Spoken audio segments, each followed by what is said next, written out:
Bye bye. അങ്ങനെ ഇന്നൊരു morning vlog ചെയ്യാമെന്ന് വിചാരിച്ച് രാവിലെ എണ്ണീറ്റ് വന്നേ. ഇന്നാണെങ്കിൽ നന്ദുവിന് സ്കൂളുള്ളത് കൊണ്ട് കുറച്ച് നേരത്തെ എണ്ണീറ്റ്, ഒരു 6 മണിയൊക്കെ ആയപ്പോഴേ എണ്ണീറ്റ്. പക്ഷെ നേരം നല്ലതായിട്ട് വെളുത്തിട്ടുണ്ടായിരുന്നു കേട്ടോ. അടുക്കളയിലോട്ട് വന്നപ്പോൾ ഇന്നലെ വൈകിട്ട് സോനു ഇതിനകത്ത് കയറി എന്തൊക്കെയോ ഉണ്ടാക്കിയതിൻ്റെ ലക്ഷണങ്ങൾ കണ്ട്. കാരണം സവാളയും പാത്രങ്ങളും എല്ലാം അവിടെ എല്ലാം കിടക്കുന്നത്. ഞാൻ എന്നാലും ആദ്യം ഇതെല്ലാം ഒന്ന് ഒതുക്കിയിട്ട് നമ്മുടെ പണിയിലോട്ട് കയറാമെന്ന് വിചാരിച്ച്.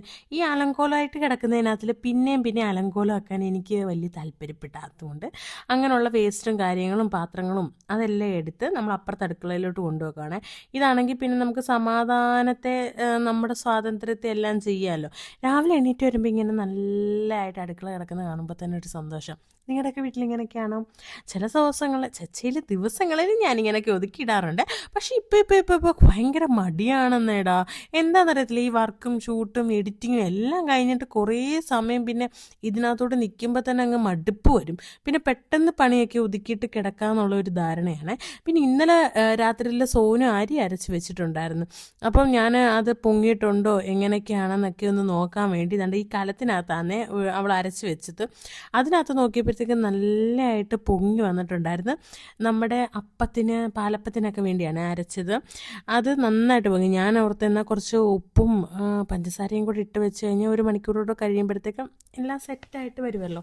എന്നിട്ട് അപ്പമൊക്കെ ചൂടാമെന്ന് വിചാരിച്ചേ. അങ്ങനെ ഇതെല്ലാം ഇവിടെ ആക്കിയിട്ട് ഞാൻ ഓർത്ത് നന്ദപ്പൻ എണ്ണീറ്റോന്ന് ഇടയ്ക്കൊന്ന് പോയി നോക്കി. അവൾ എണ്ണീറ്റില്ല. ഞാനത് ആ പാത്രത്തിൽ നിന്ന് ഇപ്പുറത്തെ പാത്രത്തിലോട്ട് മാറ്റി വെച്ച്. ഈ കുഞ്ഞു കലത്തിനകത്താണ് നന്ദുവിന് ഞാനിന്ന് ബിരിയാണി പോലെ വെച്ച് കൊടുക്കാമെന്ന് വിചാരിച്ച്. ബിരിയാണി എന്ന് വെച്ചാൽ നമ്മുടെ പൊട്ടറ്റോ ബിരിയാണി, പൊട്ടറ്റോ പുലാബ് അങ്ങനെയൊക്കെ പറയില്ലേ, അതുപോലെ. അങ്ങനെ അതങ്ങോട്ട് വെച്ചിട്ട് ഞാൻ നമ്മുടെ അപ്പത്തിന് വേണ്ട സാധനങ്ങളെല്ലാം ഇവിടെ റെഡിയാക്കുവാണ്. റെഡിയാക്കാനൊന്നുമില്ല, ഉപ്പും പഞ്ചസാരയും ഇട്ടിട്ട് നല്ലതായിട്ട് ഇളക്കി മാറ്റി വെച്ചു. പിന്നെ ചെറിയൊരു മഴയുടെ ലക്ഷണമുണ്ട്. ഞാൻ ഇങ്ങനെ വെളിയിലോട്ട് നോക്കുക, ഇപ്പോൾ പെയ്യുമോ എന്ന്. ഈ കോവലിൻ്റെ അതിങ്ങനെ കിടക്കുന്നത് കാണാൻ നല്ലൊരു ഭംഗിയാണ്. ഇതാണെങ്കിൽ ഇത്ര അരി മതി അവൾക്ക്. നമ്മളിപ്പോൾ 1 കിലോ ബിരിയാണി അരിയൊക്കെ വെച്ചാൽ നമുക്ക് എങ്ങനെ പോലും ഒരു മാസത്തേക്കുണ്ട്. നന്ദുവിന് മാത്രം വെക്കുന്നതുകൊണ്ട് നമ്മളും കൂടെ കഴിക്കാൻ എടുക്കുവാണെങ്കിൽ അതിലും കൂടുതൽ വേണം. പിന്നെ ഞാൻ വെളിയിലൊക്കെ വന്ന് നമ്മുടെ കോവയ്ക്ക ഉണ്ടോ എന്ന് നോക്കാനാണ് ഇറങ്ങിയത്. കോവൽ നന്നായിട്ട് നിൽക്കുന്നുണ്ടല്ലോ. ഞാനോർത്ത് കോവയ്ക്ക ഉണ്ടെങ്കിൽ കുറച്ച് കോവയ്ക്ക പറിക്കുക ഉച്ചക്കത്തേക്കാക്കാമെന്ന് വിചാരിച്ച് നമ്മൾ അങ്ങനെയൊക്കെ നോക്കുകയാണ്. പക്ഷേ ഇടയ്ക്കെല്ലാം കരിഞ്ഞ് നിൽക്കുന്നതുകൊണ്ട് കോവലൊന്നും ആയിട്ടില്ലായിരുന്നു. ചെറിയ മുട്ടിട്ട് വരുന്നതേ ഉള്ളായിരുന്നു. ഞാൻ പിന്നെ അത് ഇച്ചിരി വളരട്ടെന്ന് ഓർത്ത് പറിക്കാനും പോയില്ല, അതവിടെ നിൽക്കട്ടെ എന്ന് വിചാരിച്ച്. പിന്നെ അടുക്കളയിൽ വന്നിട്ട് നന്ദു ആണെങ്കിൽ എണ്ണിക്കുന്നേ ഇല്ല. ഞാൻ ഇടയ്ക്കിടയ്ക്ക് പോയി അവളെ വിളിക്കുന്നുണ്ട്. നമ്മുടെ ചോറ് പൊങ്ങി വന്ന്, ചോറല്ലല്ലോ പതഞ്ഞ് അത് തീ ഒന്ന് കുറച്ചിട്ടിട്ട് നന്ദുവിന് കൊണ്ടുപോകാൻ വേണ്ടി എന്നും ഞാൻ രാവിലെ കുറച്ച് ചൂടുവെള്ളം ആക്കുവേ. നമ്മൾ വെള്ളം ചൂടാക്കി വെച്ചിട്ടുണ്ടെങ്കിൽ പോലും അവൾക്ക് ഞാൻ ചൂടുവെള്ളം സെപ്പറേറ്റ് ആക്കിയിട്ടാണ് വെക്കുന്നത്. പിന്നെ ആണെങ്കിൽ ഒരു പൊട്ടറ്റോ കറി എന്തുവാ, നമ്മുടെ കിഴങ്ങ് കറി ഉണ്ടല്ലോ, ഈ അപ്പം കിഴങ്ങ് കറി ഉണ്ടാക്കാമെന്ന്. ഇതാണ് നമ്മുടെ പുലാബ് വേണ്ട പൊട്ടറ്റോ. ഞാൻ കുറച്ച് ചിക്കൻ മസാല ഇടണോ എന്ന് വിചാരിച്ചു. പിന്നെ ഓർത്തു ഒരു വട്ടം അവൾക്ക് ചിക്കൻ മസാല ഇട്ട് വെച്ചപ്പോൾ ചെറിയ എരിയുണ്ട്, അതുകൊണ്ട് അത് വേണ്ടാന്ന് വന്നിട്ട് പറഞ്ഞ്. ഞാൻ അതുകൊണ്ട് ഈ പ്രാവശ്യം ചിക്കൻ മസാല ഒന്നും ഇട്ടില്ല. ഉപ്പും മഞ്ഞൾപ്പൊടി ഇട്ട് നന്നായിട്ട് വേവിച്ചിട്ട് അതിങ്ങനെ കുറച്ച് നമ്മൾ സൈഡിലോട്ടാക്കിയിട്ട് അതിനകത്തോട്ട് തന്നെ നമുക്കൊരു മുട്ട പൊട്ടിച്ചൊഴിക്കാം. അതിനുവേണ്ടി നമുക്ക് പ്രത്യേകം പാത്രമൊന്നും എടുക്കണം. അതാകുമ്പോൾ പാത്രങ്ങൾ ഒരുപാട് അഴുക്കാവാതെ നമുക്ക് ജോലിയും കുറച്ചുകൂടി എളുപ്പമാക്കാം. മുട്ടയും കൂടെ ചിക്കി ഇടണേ, എന്നാൽ മാത്രമേ അത് സെറ്റാവത്തുള്ളൂ. അതുകൊണ്ട് ഞാൻ ആ മുട്ട ഈ സൈഡിലോട്ടെല്ലാം മാറ്റി വെച്ച്. പക്ഷേ ഇടയ്ക്ക് ഇതിങ്ങനെ നമ്മുടെ കിഴങ്ങിൻ്റെ ഇങ്ങനെ പറ്റിപ്പിടിച്ചിരിക്കുന്ന സാധനമാണ് അതിനകത്ത് കാണുന്നത്, വേറെ ഒന്നുമല്ല. പിന്നെ മുട്ടയും കൂടെ ഒഴിച്ചിട്ട് അത് നല്ലതായിട്ട് ചിക്കി എടുക്കുവാണ്. ചിക്കിന്ന് വെച്ചാൽ മനസ്സിലായോ? ഇങ്ങനെ നമ്മളൊരു സ്പൂണോ തവിയോ എന്തെങ്കിലും കൊണ്ടും ഞാനിപ്പം ചെയ്യുന്നത്, അതിനെയാണ് ഞാനിവിടെ ചിക്കി എന്ന് പറയുന്നത്. പണ്ട് അമ്മ ഇവിടെ ഉള്ളപ്പോൾ എന്നും നമ്മുടെ ചപ്പാത്തി ഉണ്ടാക്കത്തില്ലേ, അതിനകത്തോട്ട് ഉള്ളി നന്നായിട്ട് വഴറ്റിയിട്ട് ഇതുപോലെ മുട്ട പൊട്ടിച്ചൊഴിച്ച് ചിക്കി തരും. ഞാൻ അങ്ങനെയാണ് അത് ചിക്കി കഴിക്കാൻ തുടങ്ങിയത്. അമ്മയുള്ള സമയത്ത് രാവിലെ ഒരു 9 മണിയൊക്കെ ആകുമ്പോൾ എണ്ണീറ്റോ, അല്ലെ ഒരു 10-11 മണിക്ക് എണ്ണീറ്റാലും മിക്ക ദിവസവും ഇടിയപ്പം മുട്ടക്കറി അല്ല ചപ്പാത്തി ചിക്കി ചിക്കി ആയിരിക്കും. അതുകൊണ്ട് ഭയങ്കര ഇഷ്ടമായിരുന്നേ അത് കഴിക്കാൻ.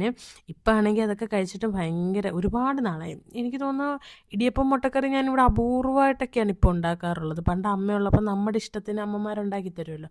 നമുക്കെന്ന് പറഞ്ഞാൽ പ്രത്യേകിച്ച് ഇപ്പം ഇഷ്ടങ്ങളൊന്നുമില്ല, എന്തെങ്കിലും ആക്കുക, നമ്മുടെ എളുപ്പത്തിന് ഉണ്ടാക്കുക, പോവാം, അങ്ങനെ. അമ്മയായിരുന്നെങ്കിൽ എനിക്ക് എന്താണോ ഇഷ്ടം അത് നോക്കി അതുണ്ടാക്കി അത് ചൂടോടെ തന്ന് ഞാൻ എണീറ്റ് വരുന്നിടം വരെ ഇങ്ങനെ അടുക്കളയിലെ പണിയെല്ലാം ഒതുക്കിയിട്ട് ഇങ്ങനെ വെയിറ്റ് ചെയ്തിരിക്കുമായിരുന്നേ. അപ്പോൾ എനിക്ക് വന്നിട്ട് കൈ കഴുകിയിരുന്ന് കഴിച്ചാൽ മതിയായിരുന്നു.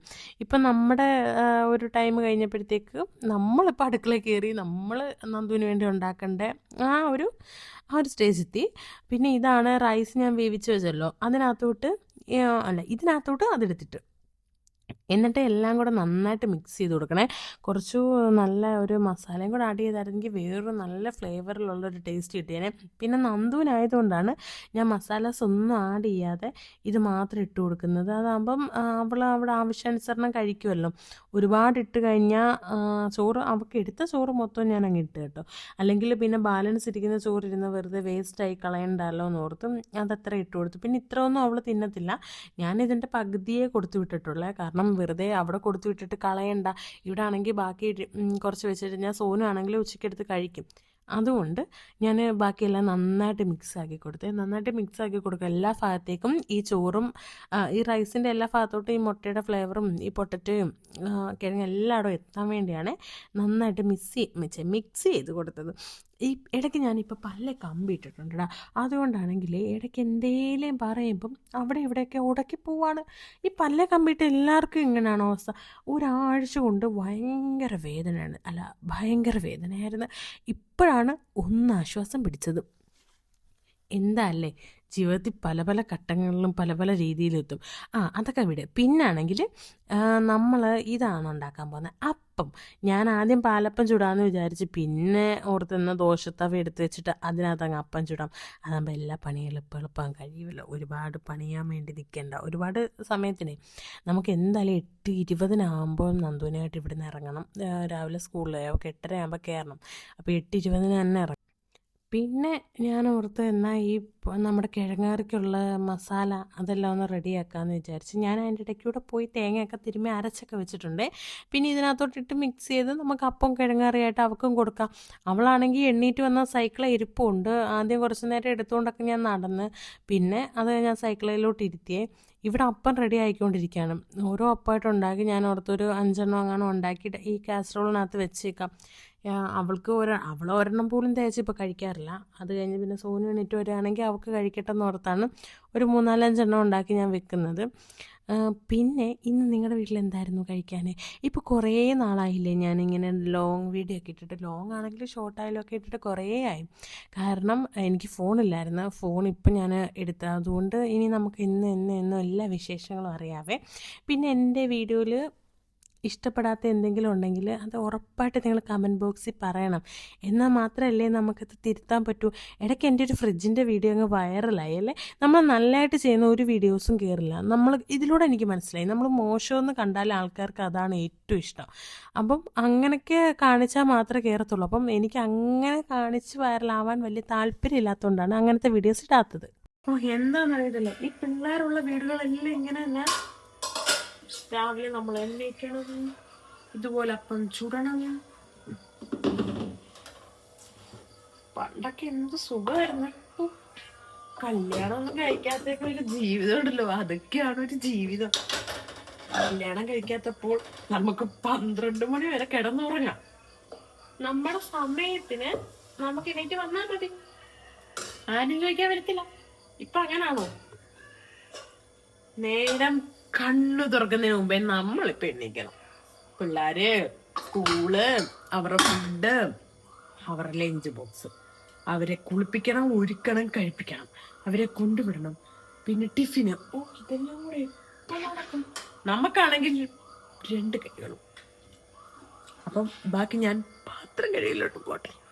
സൈക്കിളിൽ ഇരിക്കുന്ന നന്ദു എണ്ണീറ്റ് വരുമോ എന്ന് നോക്കാൻ വേണ്ടി അടുത്തോട്ട് പോവാണ്. അപ്പം പിന്നെ അവൾ എൻ്റെ അമ്മയായി മാറിയേക്കുന്നു.